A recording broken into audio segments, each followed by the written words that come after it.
Hi guys, good evening. Good evening to everybody. I am Ilangovan, onlineaxi.com personal for teaching zoology. So I started about the circulatory system or the blood vascular system, or simply we can say the vascular system in the last class.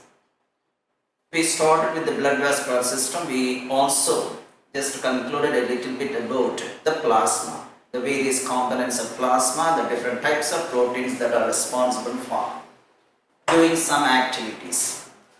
Say an example of albumin for osmotic pressure, globulin for maintaining the immunity power, giving immunity or resistant power against the disease, and fibrinogen, one of the important proteins taking part in clotting of blood to prevent the loss of blood. And these are all some of the important proteins responsible not only for maintaining the pH of the blood but also acting as buffer. I mentioned already, the proteins also act as buffer, and they are responsible for maintaining the acidity or alkalinity or simply the pH of the blood. That is simply acid-base balance. That is very important for the normal functioning of the body. Then we are talking about the plasma. It contains proteins and also some other factors. Those factors taking part in clotting of blood.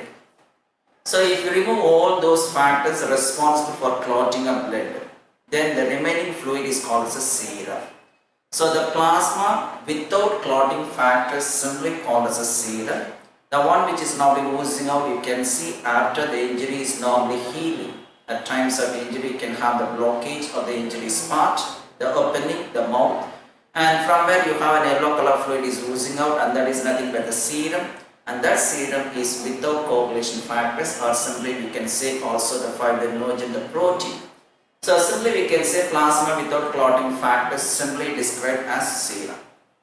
Then the second component, I mentioned already, the blood is nothing but a liquid connective tissue having a fluid medium in which are suspended. We have the different types of cells, and these are all together called as formed cell elements or formed elements. They include the blood cells, the three different types of blood cells. One for coloration of the blood, another one for just acting as a soldier, another one taking part in the clotting of blood.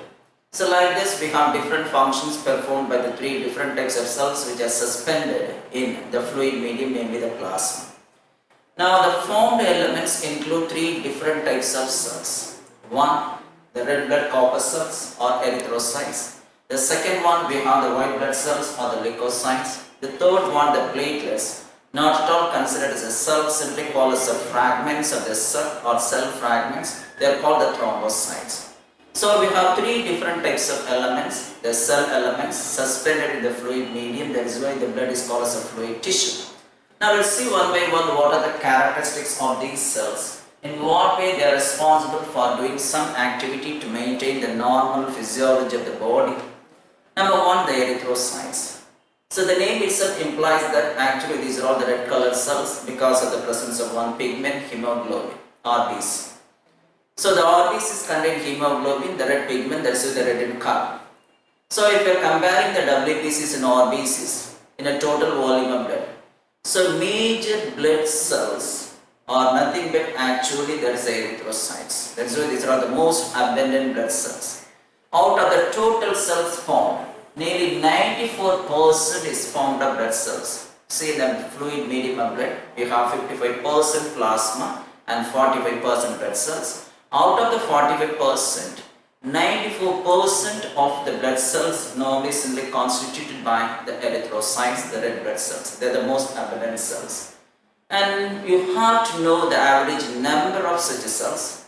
So normally we are calculating the number of cells in cubic millimeter. We are just having hemocytometer, one instrument used for calculating the number of cells in 1 cubic millimeter of blood, how much blood cells, RBC, WBC, and then other types of cells are formed. Now the average number is about 5 to 5.5 million, 50 to 55 lakh cells. This is an average. We also have the range. So in the case of female, we have normally 3.5 to 4.5. In the case of female, the number is less. And in the case of male, it is about 4.5 to 6.5, the range. But average number, we have 5 to 5.5 together, male and female. That is average number. So maybe discrimination in terms of number of cells between the male and female, The females have less number of RBCs when compared to the males. You see that number of cells in male as well as in the case of female. So the males have 4.5 to 6.5, but the range in the case of female is about 3.5 to 4.5. So that is about the number. So if you are observing the nature of the cells, if you compare, suppose the blood cell of or RBC of a frog, or simply the blood of frog as well as the blood of man is given to you, how can you identify the human blood cells or RBCs? Normally, if you are taking the RBCs of humans, they are actually circular, biconcave and disc shaped, without nucleus. Without nucleus. So normally, for example, in a question paper, they are asking which one of the following cell organelle is absent in RBC. Normally, most of the cellular organelles are absent in that RBC. It contains mainly the hemoglobin. In a spongy tissue, what is called stroma, responsible for the transport of oxygen. So the cells are lacking the organelles. The RBCs are lacking the organelles. No mitochondria, no Golgi complex like that. We have the cell organelles being absent, particularly the Golgi complex completely absent in the case of RBCs. So the shape of the cell circular, biconcave and disc shape, and also the cells are nucleate. But there are two species of mammals. In all the mammals, we have the RBCs are non-nucleated, but in two species. One is camel, another one llama. Both are related to each other, humorless. Camels and llamas, both are relatives of each other. In the case of camels and llama, a peculiar condition, the red cells are nucleated. Again, the shape is also different. So here the cell is oval in shape, unlike the disc-shaped cells of other mammals including humans. So in our case we have the cells are disc-shaped, but here it is oval shaped. The second difference, the cells are nucleated. So excepting these two mammals, all other mammals have the cells or the RBCs which are non-nucleated. This is one question, remember that one. And also the shape oval. Then, so what about the nature of the cell? If we are taking the RBC, it has an outer membrane, the plasma membrane. So enclosing a substance, what is called stroma. Enclosing a substance, what is called stroma. In the stroma, it is nothing but a spongy tissue. It is fully packed with what is called the hemoglobin, the red colored pigment, the respiratory pigment. That is the nature of the RBC. Simply a plasma membrane. That plasma membrane encloses a substance, what is called stroma, more or less spongy substance. And that stroma is fully packed with a red colored pigment, what is called hemoglobin. And because of the presence of red pigment only, the blood is red in color. So it imparts red color to the blood. Okay. So anyway, remember that one, the cell organelle is normally absent. Even it is below the cellular level, its main function is concerned with the transport of oxygen only. Even the Golgi complex is also absent in the RBC. It contains a spongy tissue. Spongy substance, not a tissue, a spongy substance in which suspended or packed we have the red pigment hemoglobin. Now, what is the nature of hemoglobin? So, it is an example for conjugated protein. As seen already at the biomolecule summary, it is an example for conjugated protein. The conjugated protein is also an example for pigmented protein because it is a colored protein. A conjugated protein is the one which is formed of a protein part plus a non-protein part. A protein part plus a non-protein part. The non-protein part is called as a heme.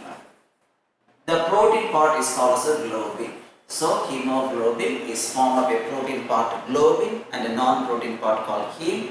This heme is nothing but an iron containing porphyrin ring compound. It is a ring compound containing iron in it. So, this non-protein part which is called as heme is otherwise called as a prosthetic group. So, the protein part, the part other than protein is called as a prosthetic group. So, the heme is a prosthetic group. It is a ring compound, a porphyrin ring compound having just actually the skeleton like this, more or less similar to the skeleton of chlorophyll. So this is a porphyrin ring compound, and in the center I mentioned just actually the iron. This iron is normally in a molecule or just in one hemoglobin molecule we have 4 iron atoms. atoms in 4 pockets. If you are studying the structural analysis, then we have 4 iron atoms. Now in the case of chlorophyll, the main difference between that is actually hemoglobin and chlorophyll is this. In place of iron atom, in the case of chlorophyll, we have magnesium. Magnesium replaces iron. So the ring compound is the same in both chlorophyll and hemoglobin. The difference is with reference to the element that is found. Iron in the case of hemoglobin and then magnesium in the case of chlorophyll. So this heme part is called as the prosthetic group, the non-protein part. So each molecule of hemoglobin contains 4 iron atoms. So each molecule of hemoglobin can carry 4 molecules of oxygen. We have seen already in terms of oxygen carrying capacity of hemoglobin. In terms of molecule, each hemoglobin molecule carries 4 molecules of oxygen. In terms of volume, 100 cc of blood transports nearly 20 cc of oxygen. That is oxygen carrying capacity. In terms of volume, we have seen already in the respiratory system. This is in terms of molecules. So the heme part contains iron atoms. They are responsible for transport of that is oxygen. Now, what is the amount of hemoglobin found in a normal healthy individual? So it is about 12 to 16 grams. So below this level, a person is said to be actually anemic condition. So the normal hemoglobin content 12 to 16 grams, an average of 15 grams we can say. And there is one question in the question paper, how much amount of oxygen transported by 1 gram of hemoglobin? So I get just a total in 100 ml of blood or 100 cc of blood, we have 12 to 16 grams of hemoglobin. We already seen the oxygen carrying capacity of hemoglobin in terms of volume. See, 100 cc of blood contains 20 cc of oxygen. 100 cc of blood contains 20 cc of oxygen. This is a theoretical value, the oxygen carrying capacity of blood. That means the oxygen carrying capacity of hemoglobin. We can say either oxygen carrying capacity of blood or oxygen carrying capacity of hemoglobin. So 100 cc of blood carries 20 cc of oxygen, or we can say 20 cc of oxygen is transported by 100 cc of blood. In this 100 cc or 100 ml of blood, we can have nearly about just what we see 12 to 16 grams of hemoglobin. 12 to 16 grams of hemoglobin. So I will take an average value of 15 grams. Let's take as such. Accordingly, we have to calculate. So in 100 cc, we can have an average content of 15 grams of hemoglobin. So when it says 100 cc of blood carries 20 cc of oxygen, that means 15 grams of hemoglobin transport 20 cc of oxygen. Then 1 gram of hemoglobin, how much it can transport oxygen? So likely, so 15 grams transport oxygen 20 cc. Then we have 1.33. But in the question paper it is given as 1.36 or 1.37. So we have to take the nearest value. So 1.36 or 1.37 accordingly we have to take. So the amount of oxygen that is transported by 1 gram of hemoglobin is equal to the range 1.33 to 1.37. But we can say the maximum value, that is 1.37 as given here. See, oxygen carrying capacity of hemoglobin is equal to 1.36 to 1.37 ml per 1 gram of hemoglobin, because 15 grams of hemoglobin transports 20 ml or 20 cc of oxygen. Accordingly, we have to calculate, we are getting this value. Then, what do you mean by hematocrit or fatty cell wall? So, we have represented the total number of cells, the RBCs in a blood, and this value refers to the volume of erythrocytes. We can also measure the volume of erythrocytes. So the volume of erythrocytes in blood is called what is known as hematocrit. It can be expressed as a fraction of total volume of blood. Expressed as a fraction of total volume of blood. So what is hematocrit, or that is hematocrit or cell pattern volume? So we are calculating the total number of cells. We can also calculate the total volume of RBCs in blood, and that volume of blood cells or RBCs in blood is called what is known as hematocrit or cell packed volume or packed cell volume. How can you get it? So it can be expressed as a fraction of total volume of blood. I mentioned it can be expressed as a fraction of total volume of blood. So we have to take the blood, say an example of 100 ml or 200 ml or 1 liter. Then it should be centrifuged. So we have to centrifuge the blood. Now we have, this is the region, this is the fluid region, and this is the cell. We have to take 100 ml of blood and centrifuge it. So you see that the solid particles get sedimented. As RBCs are actually solid particles, they get sedimented at the base. And they constitute together the packed cell volume, what we call this one technically hematocrit or packed cell volume. So the volume of RBC is normally sedimented while we are going through centrifuge method. Then it is called packed cell volume. It can be expressed as a fraction of total volume of blood. This is what is called hematocrit. Okay, in terms of volume of RBCs, not in terms of number. So here is given, you see that one packed cell volume. So we are centrifuging the blood cells. The figure shows, you see that one human erythrocytes. Here normally you know that the blood it cannot isolate RBCs as such unless centrifuge can be done. Now these are all the cells which are centrifuged. Now we are getting only the packed cell volume, only the cells alone. How much volume of just actually the RBCs present here, that constitutes what is called the packed cell volume. Now here I have given 3 different pictures showing 3 different smears of blood. The first one, the blood smear of man. The second one, the blood smear of frog. The third one, the blood smear of fish. We can compare the nature of the blood cells. See, in the case of human RBC, the cells are biconcave, disc shaped without nucleus. No nucleus, you see that one inside the RBCs. If you are taking the RBC of frog, see that the cells are oval shaped, having hemoglobin but also contain nucleus. In the case of fishes also, the cells are actually oval in shape but somewhat smaller in size because the cells are magnified 600 times. See that the cells are somewhat larger when compared to the cells found in the case of blood of fishes. So fish blood magnified 600 times. The cells are also oval here. Nucleus is present, but the cells are oval shaped, but somewhat smaller than that of the RBCs of frog. But in the case of human RBC, it never contains nucleus excepting the 2 mammals what I mentioned earlier. Okay. Now let's pass on to the next one. Now actually the RBCs are formed in different places. The place of formation of erythrocytes is different. That is in the case of embryo as well as in the case of adult. Now the process of formation of cells is called what is known as erythropoiesis. So normally hemopoiesis, the word refers to the formation of blood cells is called hemopoiesis. This is a common term. The process of formation of blood cells is called hemopoiesis. If we are taking the erythrocytes, then the process of formation of that is erythrocytes is called erythropoiesis. The formation of white blood corpuscles is called leukopoiesis.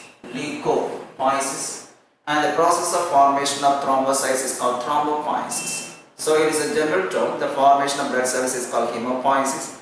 According to the nature of the cell formation, we can classify erythropoiesis, leukopoiesis as well as what is called thrombopoiesis.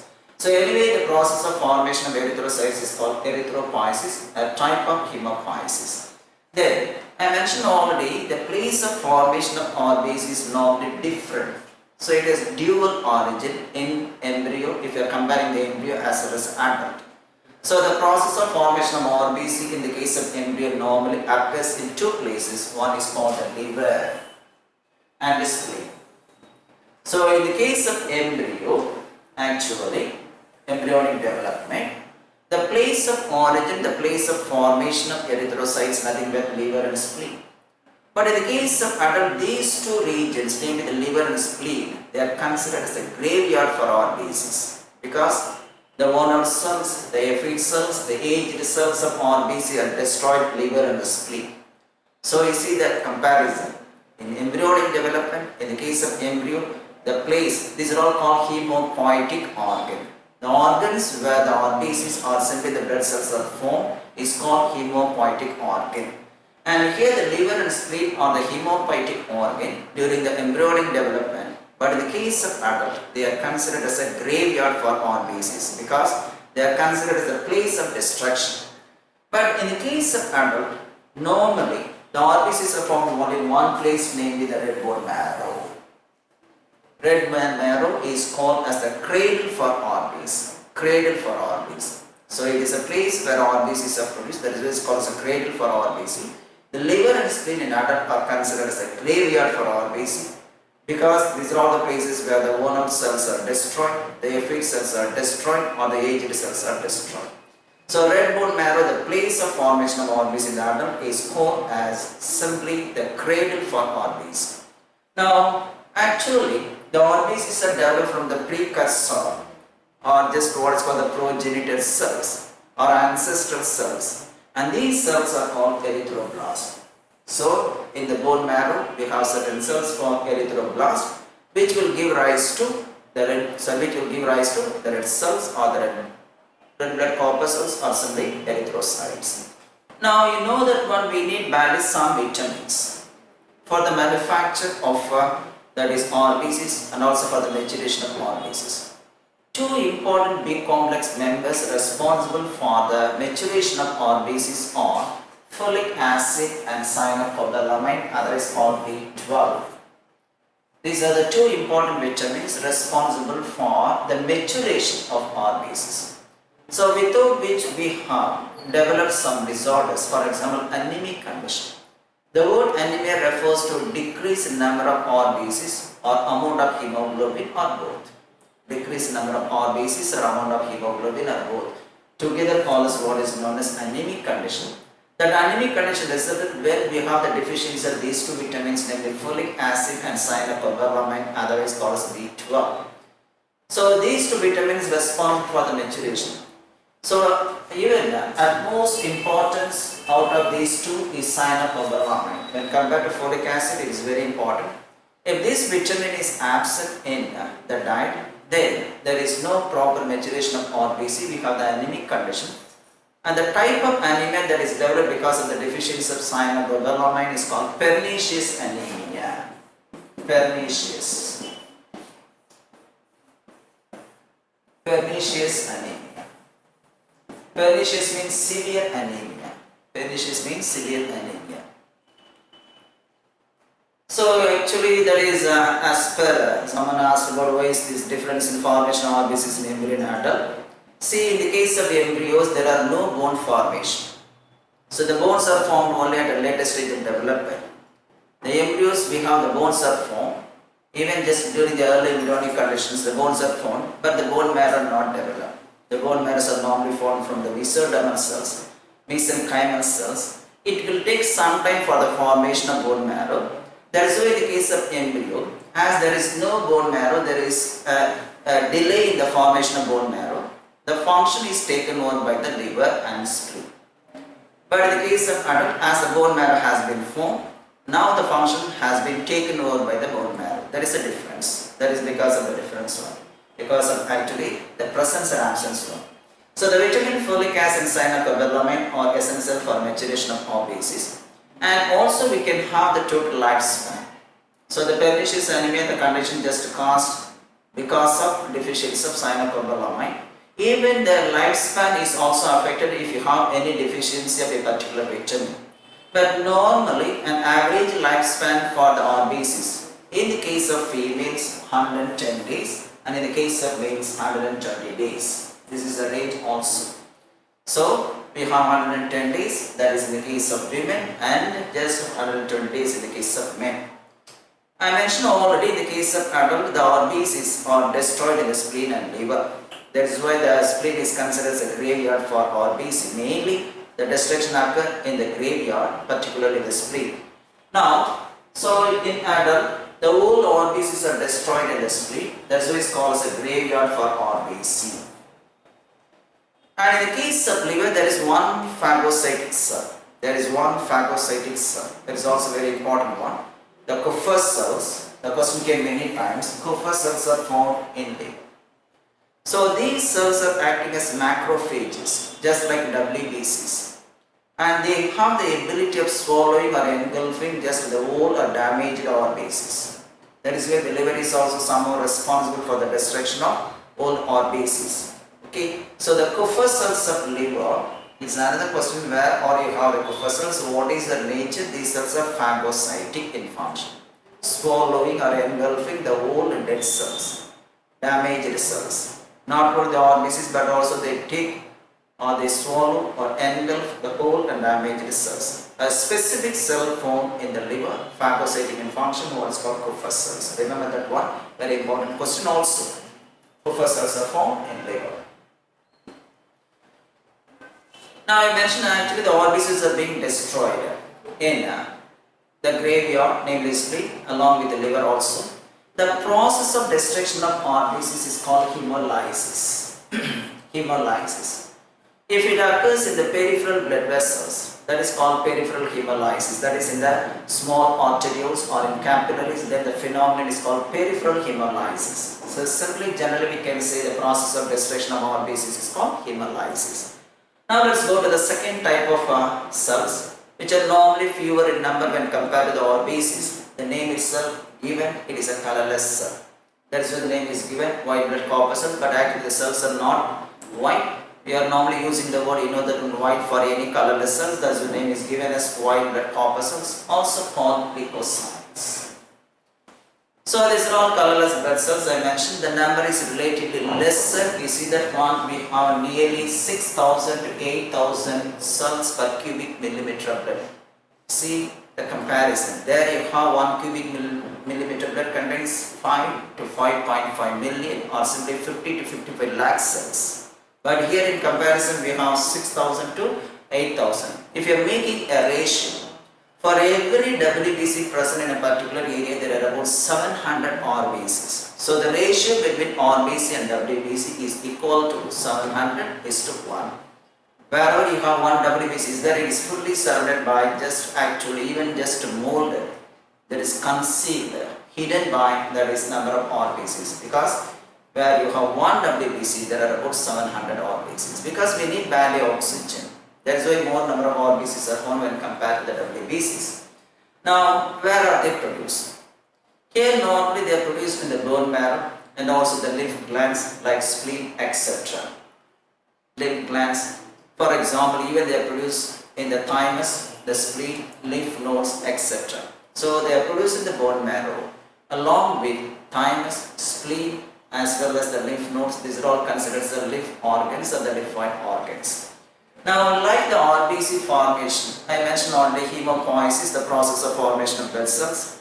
Specifically, the process of formation of WBCs is called leukopoiesis. The process of formation of leukocytes is called leukopoiesis, just like erythropoiesis, the formation of RBCs.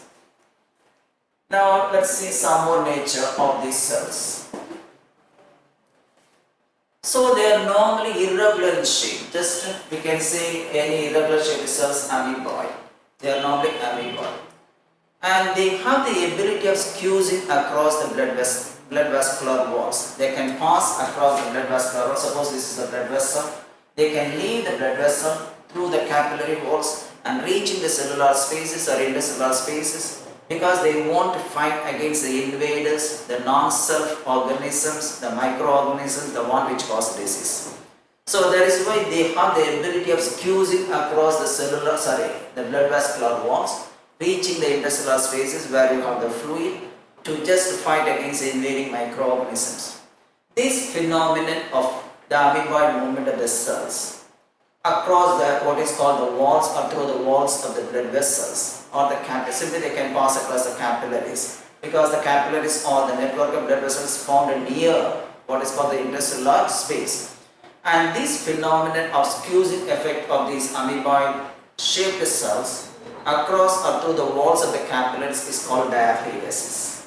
The ability of WBCs to pass across or to pass through the walls of the capillaries is called diaphoresis, and that was first reported by a scientist by name Metchnikoff. He was the first person to expose the property, the diaphoresis property of the WBCs passing across the wall of the capillaries to reach the intercellular spaces.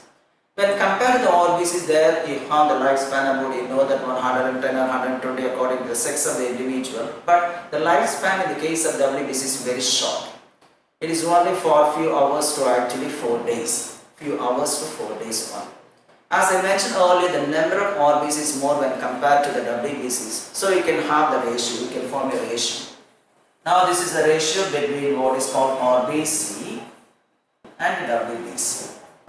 For every WBC in that base, there are about 700 RBCs. Such a huge number of RBCs found in the human body and also in all the vertebrates for the transport of oxygen. So the ratio between the RBC and WBC is equal to 700:1. So as in the case of RBCs, the WBC's number also increasing because of infection. Suppose, how can you know that a person is infected with a virus or bacterium or any fungus or any microorganisms? We can say simply by counting the number of cells. On counting, if you have more number of WBCs than the normal level, we can say that person is infected with some type of microorganisms. So that means during infection, the number of WBCs is steadily increasing, by which one can identify the person is supposed to have infection or already have some kind of infection in his body and in her body.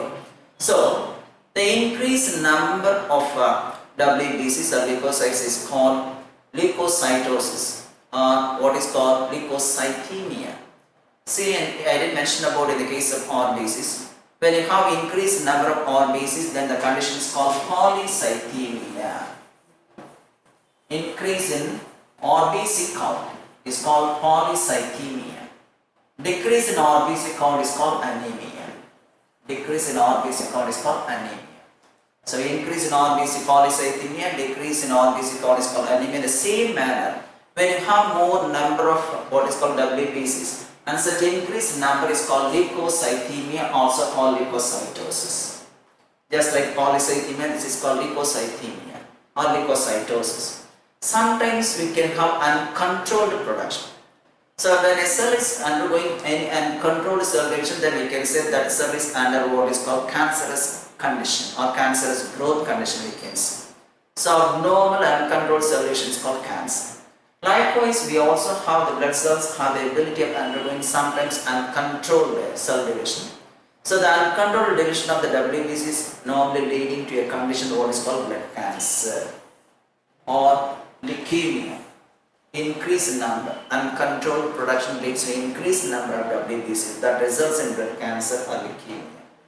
As in the case of RBCs, decreased number is called anemia. Here, decreased number of leukocytes is called leukopenia, leukocytopenia. Leukopenia, leukocytopenia.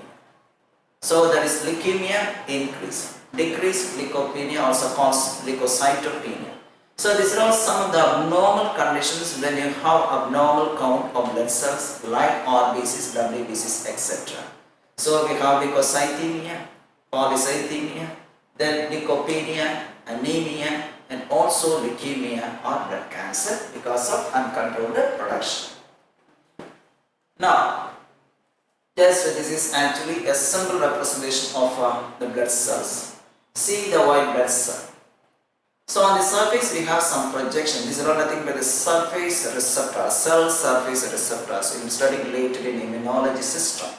So this is actually the magnifying, a photograph, that is what is called the white blood corpuscle, without showing the inner structure. The outer, that is what is called topography, is given. You can see some projections. These projections are called as receptors for attachment with antibody or anything else. Now the fluid tissue, just so far we have seen only the RBCs. RBCs are biconcave disc shaped cells. And other structures we can see one by one. So we are talking about now the WBCs. Under the WBCs we have different types. I will come back to this picture once again after finishing the lecture for WBC. Now what are the types of WBCs? So unlike the RBCs, normally there are different types of WBCs. That means they exhibit polymorphism. What is the meaning of polymorphism? If a particular organism is being represented by more than one form, or if a particular cell is being represented by more than one form, then it is called polymorphism. Even in the case of pictures or in a film, you can see an actor or an actress exhibiting actually two different roles or more than two roles. and such condition is also called polymorphism. So here, as we have different types of WBCs, they are exhibiting different characteristics. The condition is called polymorphism. Now there are two major groups of WBCs based on the presence of some stainable granules or absence of granules. In some types of WBCs we have some stainable granules of form, and because of that one, in the cytoplasm they are called granulocytes. Cells with granules with the different staining properties. Even under these granulocytes we have different types that are exhibiting different staining properties. Each one is being stained or colored by different or specific or a particular stain. So we cannot use the same stain for coloring different or for staining different types of WBCs. Each one is reacting with one particular stain. So they are actually exhibiting different staining properties even under the granulocytes. Anyway, we have the granulocytes are cells, the WBCs having stainable granules in the cytoplasm. Then opposing to this one, agranulocytes. These are all the cells without any granules in the cytoplasm, hence called agranulocytes. Now the granulocytes are further classified to three different types based on the different staining properties. One type, the neutrophils.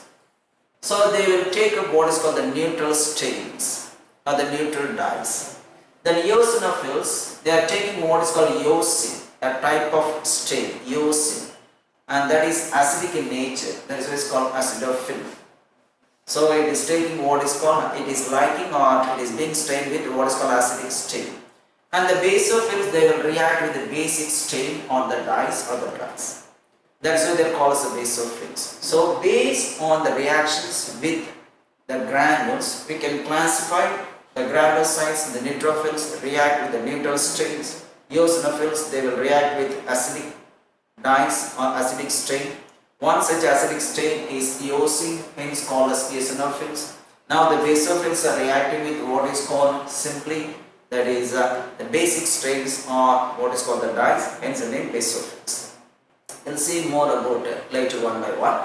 Now the agranulocytes, they are being classified into two. They are not exhibiting any granules in them. One is called as a lymphocyte as they are produced by, that is the lymph glands. Another one is called the monocyte, the largest one, only one type, that is what they call as monocyte. Because in the case of lymphocyte there are two types, but in the case of monocyte there is only one type, that is why the name is given as monocyte. They are not taking any stains because of the absence of granules.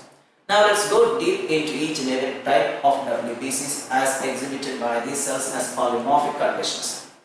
Now we'll take the granulocytes.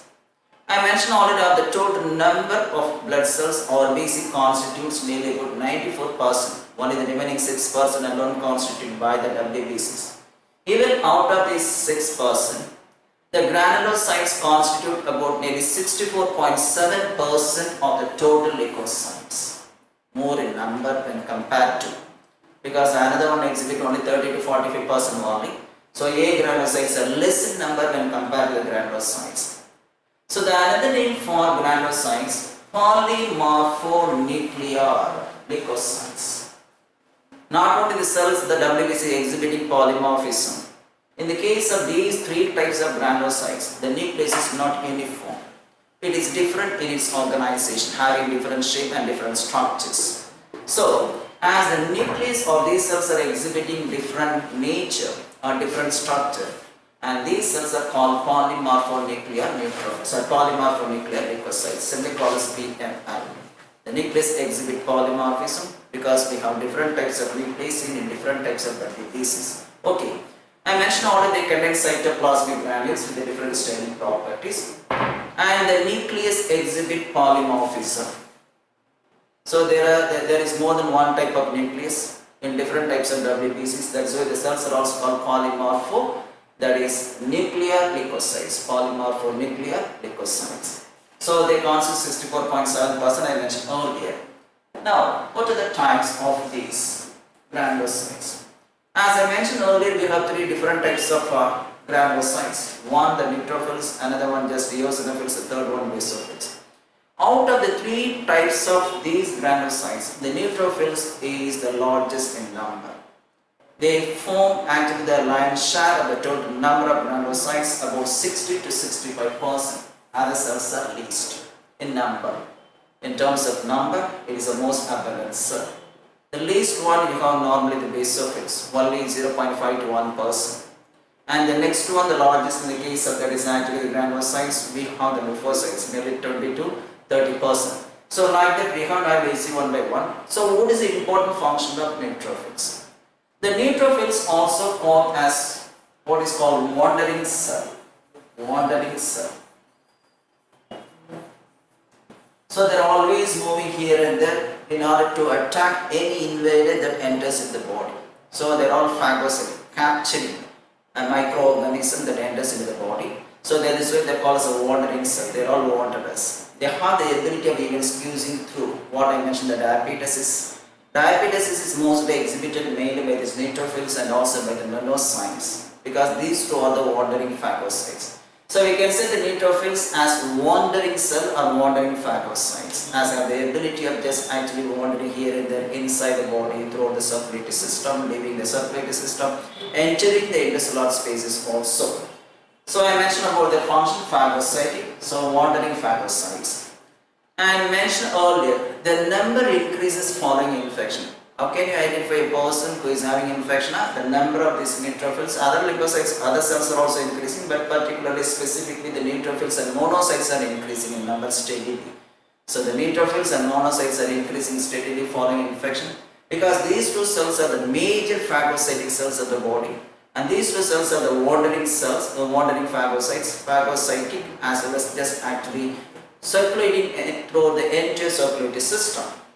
Then, and how can you just identify these cells? Normally, they are taking up the neutral states. Now, if you are taking the cells are irregular. The nucleus is multi-lobed, having 4 to 5 lobed nucleus. See that one having 4 to 5 lobed condition. The nucleus is 4 to 5 lobed. So that's why I mentioned here 3 to 5 lobes. So it is just repeated in appearance. The lobed nucleus you can see in the case of neutrophils. The second one, eosinophils, as it is taking the eosin stain, it is called eosinophil, and that eosin stain is nothing but an acidic stain, that's why it is called acidophils. The percentage is this only, there is 2 to 3%. And if you are taking actually the cells are bilobed. Suppose you are taking the cells are like this, they are bilobed. The cells are bilobed. Sorry, I made a mistake. The nucleus is bilobed, not a cell. The cell contains normally some granules here in the cytoplasm with a bilobed nucleus. So, and what is the role? Normally, they are having the ability of giving resistance to the infection. That means they resist against the infections and are all taking part during allergic reactions. Their major function, the cell's major function, that is taking part in allergic reaction. Particularly at times of, for example, you are developing some disorder, the dust allergy. For example, we can say the eosinophilia. Some persons are allergic to dust, and that condition is called eosinophilia condition. During that period, what will happen? The number of eosinophils is increasing steadily. So anyway, normally the cells which are taking part in allergic reactions are nothing but the eosinophils. One such allergic condition during which the number of eosinophils increases is called eosinophilia. When the count of eosinophils increases steadily following an allergic reaction because of the dust allergy or any other allergy, then the condition is called eosinophilia. Another important factor, see, sometimes you have formed some what is called the clot, dead clots inside the body, or old clots. Old blood clots or dead clots. They should be removed, they should be dissolved. So that is being done by this what is called eosinophils by releasing what is called fibrinolysis. So the eosinophils release one substance what is called fibrinolysin. That one is responsible for dissolving what is called the old blood clots, the one which contains the fibrin thread. It is mainly responsible for dissolving the fibrin thread, the network of fibers found in a clot. We will see later about what is a clot. So anyway, the major function, allergic reaction, along with another supplementary function, it also responsible for releasing fibrinolysin to dissolve or to remove what is called the old blood clots circulating in the blood. Now the basophils. of all the cells, the least number, you can see in percentage, the least number, 0.5 to 1%, least number. Then, in the case of these cells, the nucleus is more or less bilobed, but actually not as in the case of eosinophils, it is more or less sigmoid in shape or S-shape. Sigmoid or S-shape, that is the nature. Not exactly bilobed, but normally the nucleus is sigmoid or S-shape. And normally these cells are taking part in inflammatory reactions or inflammatory responses. At times of inflammation with, for example, the bite of an insect, when toxin enters into the body, when a centipede bites you, when the toxin enters into the body. Some allergic responses, or we can say some inflammatory responses, for example, the reddening of the skin. Then we have the swelling of the skin at that spot. Then the generation of heat. All these things are taking place, including the pain. And all such reactions together called what is known as inflammatory response. The inflammatory response is due to the release of some chemical alarm signals. The inflammatory response is actually due to the release of some chemical alarm signals released by one type of cell, what is called the mast cells. So a little amount of these chemical alarm signals also released by the basophils. So those chemical substances taking part in inflammatory reactions are histamine, heparin, serotonin, and also bradykinin. So these substances are mainly released by the mast cells found in the connective tissue. When you are getting the redness at the site of what is called the biting or sting of a honeybee, you can have redness, swelling, pain at the spot. Sometimes also generation of heat in the form of temperature, that is called the fever. And that is because of the release of all such chemical alarm signals. They are called chemical alarm signals. Chemical alarm signals. So the notable chemical alarm signals are just mentioned here. Histamine, this is the major chemical alarm signal. The question came many times in the question paper also. Histamine is released by mast cells. Histamine is released by mast cells along with serotonin, then heparin, an anticoagulant, and also bradykinin. The bradykinin is nothing but a messenger molecule, giving message from one cell to another cell. Suppose when a cell is infected with the virus, immediately it's sending information to the adjacent cell. You are going to be attacked. Be ready. Be cautious. That information is normally carried over or handed over by this bradykinin, or these are all called cellular messengers, interleukin 1, 2, interferons, then bradykinin. All are called chemical messengers, just immediately giving a caution to the adjacent cells. You are going to be attacked, be cautious about, like that. So that's why they are called chemical messenger molecules, giving message from one cell to another. Once a particular cell being affected, that affected cell giving a message to the next cell, be cautious, be ready, you are going to be attacked, like that. Giving actually caution to the neighboring cells. So, along with the mast cells, some amount of histamine, serotonin, heparin, and bradykinin also released by the mast cell. That is what we have, the basophils. Now, all these reactions together call as inflammatory reactions. So, eosinophils are taking part in allergic reactions. The basophils are taking part in inflammatory reactions. And some poison or some toxin enters in the body, and their effect being nullified. So, even for example, once you are bitten by honeybee, once you are stung by honeybee, once you are bitten by centipede, we are taking what is called antihistamine tablet. The antihistamine tablet is nothing but a tablet which neutralizes the effect of histamine. So there is a vasoconstrictor tablet. Histamine is a vasodilator. Histamine is a vasodilator. It causes the dilation of blood vessels at the site of infection. That is why we have the redness. The redness is developed because of what is called more leakiness of the fluid at that spot. Not only that, but also just what is called the widening of the blood vessels because of the vasorelaxation effect of the histamine. That's why we are taking what is called the allergic tablet. Allergic tablet, Avil tablet. It is an antihistamine tablet used to just nullify or neutralize the effect of histamine. Then the second type of that is WBCs, the A granulocytes. They constitute about nearly 30 to 45%. I mentioned just unlike The first type 64.7, here 30 to 40% only, and based on the absence of granules only, they are called as agranulocytes. So they have no stainable granules. They have no stainable granules. They have no stainable granules. That is why they are called as agranulocytes. So what are the different types of actually the agranulocytes? Number one, monocytes. Of all the cells I mentioned, it is the largest cell. Percentage wise, it is 6 to 8%. 6 to 8%. So these are all the largest, most mobile and most phagocyte. That's why I mentioned these are all the wandering phagocytes, just like the neutrophils. So the largest one, the most mobile one, and also most phagocyte. That is why it's always wandering here and there, just to capture any microorganism that enters into the body along with the neutrophils.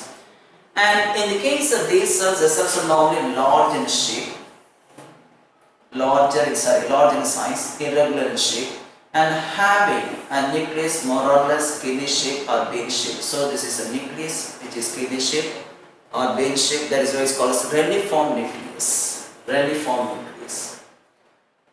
So at times of infection, what will happen? More monocytes are moving towards that site of infection. They get converted into another type, what are called the macrophages. Just like the macrophages found in the connective tissue. So what is the difference between monocyte and macrophage? The functional monocytes are called macrophages. Now in the case of macrophages, they have what is called free radicals and also bacteriolytic enzymes. At the site of infection, they have been transformed into macrophage. That macrophage contains free radicals and also bacteriolytic enzymes. They will damage or destroy the invading microorganism. There is a main difference between this monocyte or macrophage. Both are more or less similar, but the functional monocytes are called the macrophages. So they are normally phagocytic in function, just like the macrophages. Another type of just a phagocytic cell found in the connective tissue is called histocyte. So they act like what is called the macrophages and histocytes of connective tissues. Both are large phagocytic in function, found in the connective tissues in different parts of the body. So normally we can say that is a macrophage. It is nothing but the largest cell, having the ability of engulfing bacteria and other organisms, microorganisms that invade the body. Even they remove what is called the dead bodies. That is why they are also called as scavengers of the body. Scavengers of the body. As they are removing what is called the debris of the body, unwanted damaged cells, that's why they are called as the scavengers of the body, in addition to what is called the soldiers of the body. You know the WBCs are considered as the soldiers of the body, the main function as they are giving defense or protection to us against the invading microorganisms. As this one is responsible for removing the debris and also the unwanted cells, the dead cells, it is also acting as a scavenger. Now the next one, the lymphocytes. Of all the cells, the smallest cell being the lymphocyte, but it is next in more number to that of what is called the neutrophils. 20 to 25% it constitutes. Again, it has a longer lifespan. It can live for even about more than 300 days in a year. The survival value is more for these cells. These are the cells, you know, that when they are responsible for the production of the antibodies to fight against the invading microorganisms. That's why they have a longer lifespan, unlike the phagocytic cells like the monocytes or any other cells. They have only a shorter lifespan. Unlike other cells, it is having a longer lifespan. So having a lifespan of about 300 days. And where are they produced? So the cells are mostly produced by the lymphoid organs. For example, the central lymphoid organs and peripheral lymphoid organs like the bone marrow, the spleen, the thymus, lymph nodes. So these are all actually the different types of lymphoid organs and the lymphoid tissues where normally these cells are generated. That is why the name is given lymphocytes. And now they are broadly classified into two types. One, B lymphocytes, another one T lymphocytes. We will be studying more about this one just in immunology, but I would like to give a few words about this one. And both are lymphocytes only. But what is the main difference? Normally both B lymphocytes and T lymphocytes are produced in the bone marrow. So the B for bone marrow or versus T for thymus. T for thymus and B for bone marrow. Normally both lymphocytes B and T are produced in the bone marrow. But the formation and maturation of B lymphocytes occur in the bone marrow. The formation and maturation of B lymphocytes occur in the bone marrow. Whereas the formation of T lymphocytes occur in the bone marrow, but the maturation occurs in the thymus gland. So after the formation in the bone marrow, they are transported to the lymphoid organ named thymus, where they get matured to form the T lymphocytes or thymocytes, hence the name T lymphocytes. B for bone marrow. And in the case of just actually the bones, the bone marrow is absent and the function is taken over by another cell, what is called bursa. Bursa fabris is one organ is there, bursa fabris. That organ contains the cells, what is called the bursa cells. So B stands for bone marrow or bursa. B stands for bone marrow or bursa. So anyway, the main difference between these two, B lymphocytes production and maturation in bone marrow, T lymphocytes production in bone marrow, but the maturation occurs in the thymus gland, hence the name T lymphocytes. And both are responsible for the immune response. They are giving immunity to the body by way of attacking the microorganisms, by way of releasing what is called the antibodies. So normally the B lymphocytes are responsible for the production of antibodies. They may be converted to plasma cells at times of infection. So the functional B lymphocytes are called plasma cells. The functional B lymphocytes are called plasma cells. So both are responsible for immune responses of the body. We will be getting more information about this one in immunology, about their role and functions. Now let's see the figure about the various types of cells, the WBCs. You see that one, the neutrophil. You can see the nucleus is multilobe. In the case of eosinophil, the nucleus is bilobe. In the case of basophil, the nucleus is actually bilobe, but it is more or less sigmoid or S-shaped nucleus. The lymphocyte is the smallest one, but the nucleus is somewhat larger. The cell is smaller, but the nucleus is larger. Then in the case of monocyte, the cell is larger and the nucleus is more or less reniform or pin shape, or we can say what is called the bell-shaped nucleus. Now about the blood platelets, they are not at all considered as cells. They are simply considered as cell fragments. They are considered as cell fragments. Let's see about it.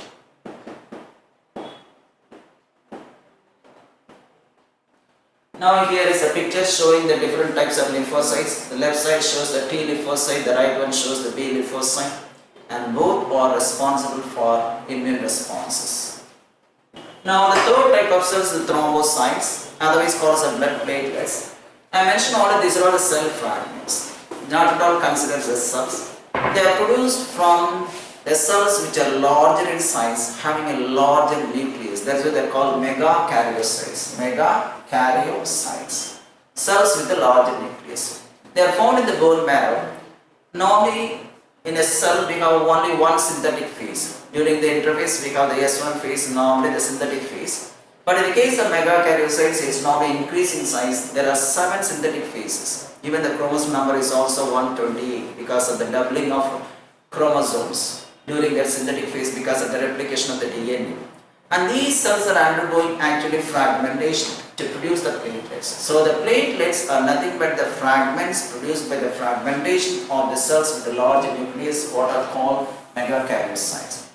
The number is also somewhat higher when compared to the WBCs. In a cubic millimeter blood, we have nearly about 1,50,000 to 3,50,000 cells. That is the platelets. Even we are not using the word actually the cells because they are not having any characters of a cell. Simply the fragments formed as a result of the fragmentation of the megakaryocytes. Now let's see. And these cells are responsible for releasing a variety of substances, and these substances are called the clotting factors along with the tissue factors released by the cells. All these factors are taking part in coagulation of blood.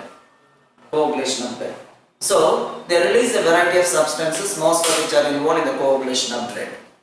And now, as in the case of RBC increase or in the case of WBC increase, here also there is increase in number of platelets. Increase in number of platelets is called what is known as thrombocythemia, just like polycythemia, leukocythemia, and this one is called thrombocythemia, increase in number of platelets. And similarly, sometimes there is a decrease in number of these fragments occur. Then we can say thrombocytopenia, just like leukopenia and also anemia. This is called thrombocytopenia.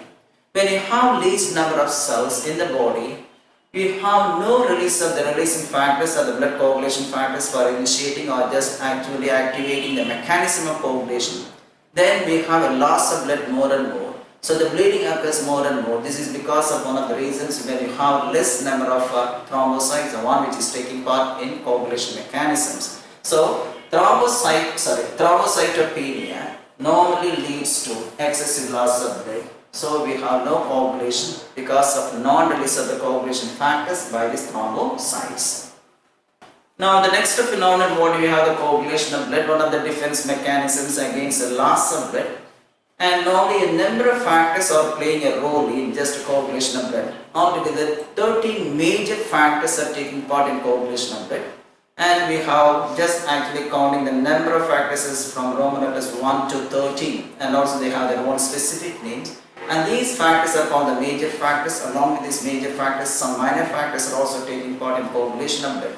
And let's see one by one related about the mechanism of coagulation of blood and also the different factors which are taking part, that is in the coagulation of blood, and also the different steps involved and how far the coagulation mechanism takes place inside the body to prevent the loss of blood as a defense mechanism. As time is concluded, I am just concluding my lecture. We will continue for the next class. So you are supposed to ask any questions related to this topic. I am ready to answer it. Thank you. Now the class is completed.